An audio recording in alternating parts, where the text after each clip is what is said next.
Thank you for tuning in. News Talk 95.3, Michiana's news channel. Once again, I'm your host, Casey Hendrickson, also live streaming on rumble.com or on my website, theburningtruth.us.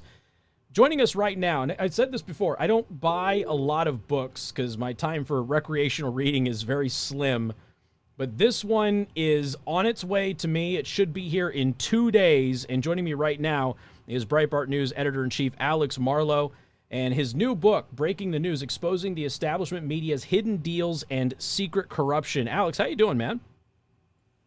I'm doing great, Casey. Thanks for having me, and I promise you'll enjoy reading it. You'll want to throw it a few times, but I promise you it's a fun read. I'm sure. I can't do fiction, so if I'm going to do it, it's got to be done the right way. For 15 years or so on my radio show, Alex, I've been talking about the 45 communist goals that were published in the Naked Communist back in the 40s. And in there, goals 17 through 22, get control of schools, teachers' unions, student newspapers, book reviews, editorial pages, and, of course, key positions, radio, television, motion pictures, and the like. You know, if somebody who has not been involved in the media, maybe they're just waking up to kind of some of the stuff that you and I, who have been in this business for a while, kind of know what's happening. What is your book about? What does it expose for the average person out there that might be relatively new to this realm? Yeah, thank you for that. I think that the place to start is when Trump came down that escalator in 2015, it really did seem like something snapped in the media, and they stopped being this sort of liberal bias. They're a little left of center. Maybe they're not totally fair, but they're mostly in the information business to weaponize corporate news that seem to be working on behalf of really deeply tied special interests and on behalf of the Democrat Party, and really trying to destroy people who disagreed with the establishment status quo in Washington, D.C. and in Manhattan. And I started to notice this phenomenon, and it was very striking to me. And so I thought, well, okay, so we're going to have to keep an eye on this. But then as we got closer and closer to election time, it was clear that the corporate news was really on a search and destroy mission for Donald Trump and his followers. And I started digging. And what I found was some pretty shocking stuff. I have 1,200 endnotes in all, 105 pages of them in total. And so it's all thoroughly documented. But I paint a constellation of our corporate newsrooms are funded by the Democrat Party. They are in bed with the Democrat Party. They are often funded by Chinese money, literally Chinese money flowing into these corporations. And the conflicts of interest are so endless, conflicts of interest, it barely even sums up the word. That's kind of where I would begin, but then I really focused on a handful of outlets to just go deep to try to turn over every stone, which was impossible to do. But I found that this field was totally untread. There are so many journalists who are just totally uninterested in investigating themselves. And that's where I come in. It's kind of, I think it's interesting when you see people on Twitter. One of the things that we run into on a regular basis is somebody will post something. They have an anonymous source, right? Allegedly, anonymous source. And everybody from even competing media outlets will just retweet it, and they will say that they independently verified these stories. But then the story ends up being fake news. We realize that it wasn't verified from the beginning. So how could all of these other individuals have independently verified something that from the very beginning was completely false? And that kind of ties into this weird, it's like I hate to use the word again, but cult. We were talking about cults here recently. They just continued to spread the fake news. And I think if you go back over the past 4 years, Alex, most of the big headline grabbing stories of the Trump presidency were inaccurate stories anyway. Yeah, what's really interesting is that the one thing that's super interesting is what you identified. It plays out perfectly in one of my favorite stories that might be familiar to your audience, which is that fake news hoax where we were told that Donald Trump called dead military personnel suckers and losers and wouldn't visit their gravesite in France. It turned out to be a totally false story. We dug into this very deeply at Breitbart, and every on-record source said that Trump had never said that. He never called dead American military personnel suckers and losers. And there were 4 anonymous sources that said that he had, allegedly. And these all came from The Atlantic, which is a very corrupt outlet that I get into in incredible detail in the book. But then it was seconded by another reporter on Twitter, another prominent reporter on Twitter. But we don't know if that second reporter had the same sources because they were all anonymous. So we don't know if there's an overlap between. So now we got 6 sources, but is it really 6? It could be 4. Maybe it's really 2 or 3. Who knows? And there's no accountability from the media class at this point. And this was totally accepted during the Trump era because anything that could be used as a bludgeon or a weapon against Trump, well, that was more important than any sort of journalistic integrity or basic principles.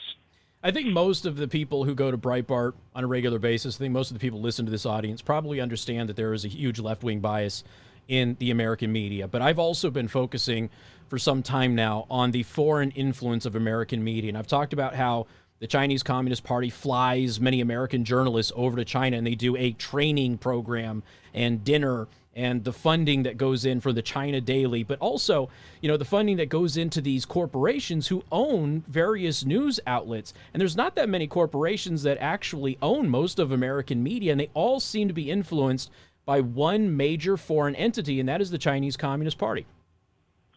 You nailed this, and I got into this in the book with regards to many outlets. But let me paint a broad picture. NBC News is not just NBC News. It's part of NBC, Comcast, Universal. Universal has Universal Pictures, among other subsidiaries. Universal Pictures has theme parks in China. They open gigantic blockbuster movies where they make $1 billion in China. And if NBC News is part of a giant arm of a giant conglomerate that makes lots of money in China, do you think NBC is going to report fairly on China? Do you think they're going to do a deep investigation into China? How about ABC News, which is part of ABC Disney? How much business does Disney do in China? Maybe more than they do in the United States at this point. It's incalculable how much business they do. So do you think a reporter at ABC is going to start holding China accountable, even if China unleashed a global pandemic on the world? Of course not. And this is happening in virtually every one of our major newsrooms.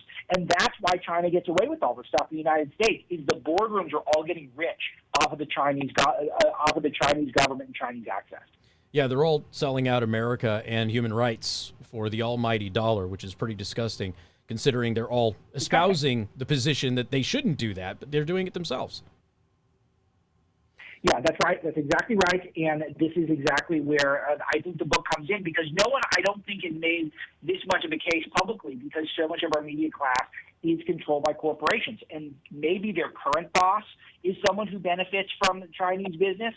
For example, at The Atlantic, your boss is Laureen Powell-Jobs, who has a lot of money from Apple and Disney. If you're at Bloomberg News, it's Michael Bloomberg, who has massive access to the Chinese government and to the Chinese people, the aforementioned ABC and Disney. And don't think that Mark Zuckerberg at Facebook and the Google people and the Twitter people, that they all don't want access to China eventually too, because that's where the growth is. And that's why China gets away with pandemics. And if we don't start looking at who's in the boardrooms and what their vested interests are, as I did in the book, then we're going to continue to have a media that only gives you part of the information. Another aspect that you kind of dive into in the book, Alex, and I'm only a short period through it, but when you have people from the political class, people who served in administrations, mostly Democratic administrations, they leave that job and then they immediately become a credible journalist on a cable news outfit. And oftentimes they don't disclose that relationship. You had this really great story about Amy Klobuchar and then, of course, Jake Tapper. You want to tell the audience about that? Yeah, this is amazing. The Amy Klobuchar, it's actually Amy Klobuchar and Chuck Todd. I confuse Chuck Todd and Jake my Tapper apologies. too. So, no, not at all. They're all the same. I mean, there's so many reasons to confuse them. No, I got to have a cheat sheet in front of me sometime. This is a great one. Amy Klobuchar, it was a quickly reported story. It came and went in the news. The New York Post got about a year ago. That Amy Klobuchar's landlord is Chuck Todd. So Amy Klobuchar was literally cutting checks to Chuck Todd, NBC anchor, every month, presumably, to pay for rent for her place in the D.C. area. And it should be odd. It should be offensive to people. But then I looked at it, and I had to pay my head of research, Jacob McLeod, time and a half pay, hazard pay for this.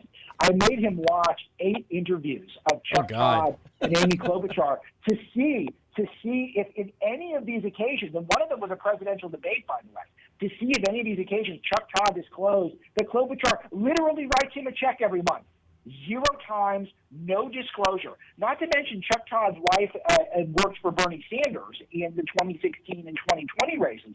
I never saw that disclosed either, that there was Chuck Todd his car payments, I guess, were maybe being funded by the socialist money from Bernie Sanders. Amazing stuff, and the media seems totally disinterested in this. Well, I mean, at least nobody in the media is like interviewing their sibling or something like that who might be a powerful politician.